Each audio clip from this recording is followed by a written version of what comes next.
27 વર્ષ નોકરી કરી. હું આવી ત્યારે એમનું અને મારું બે બાજુ થાય એટલે અમે તો બંને બે બહેરો જેવા છે. અને એક્ઝેક્ટ ભગવાને એવી કૃપા કે અમારે બેન બર્થડે પણ એક જ છે. એમની 16/2/67, મારી 16/2/62.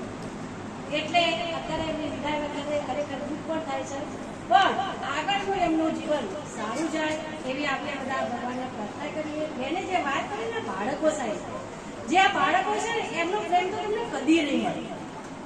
મને યાદ છે 2010માં હું 1 વર્ષ અમેરિકા ગઈ અને જ્યારે હું આ સ્કૂલમાં હાજર થઈ તો આખી સ્કૂલ મને મળવા રસ્તામાં આવી.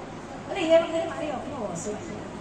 આ જે બાળકો, નિર્દોષ બાળકોનો જે પ્રેમ છે ને એને જે તમે નિષ્ઠાથી ભણાયા છે ને તો કુદરત તમને આખી જિંદગી સાથ સહકાર આપશે. હમણાં એક સાહેબે વાત કરી ને તો રેખાબેન ઉપર લક્ષ્મી અને સરસ્વતી બેની કૃપા છે. સાહેબ, સરસ્વતીની અને લક્ષ્મીની કૃપા ક્યારે મળે કે તમે સરસ્વતીની સાચી રીતે નિષ્ઠાથી સેવા કરી હશે તો તમારા ઉપર લક્ષ્મીની કૃપા થશે. આવું વ્યાસ સાથે એટલે એટલું જ કહું છું કે દરેક શિક્ષકો પૂરી નિષ્ઠાથી બાળકોને પૂરેપૂરી નિષ્ઠાથી ભણાવજો અને એમનું જીવન સુધરે એવા સારા સંસ્કાર આપજો. રેખાબેનનું જીવન પણ આગળ સારું જાય એવી હું ખૂબ જ પ્રાર્થના કરું છું. અસ્તુ. જય જય.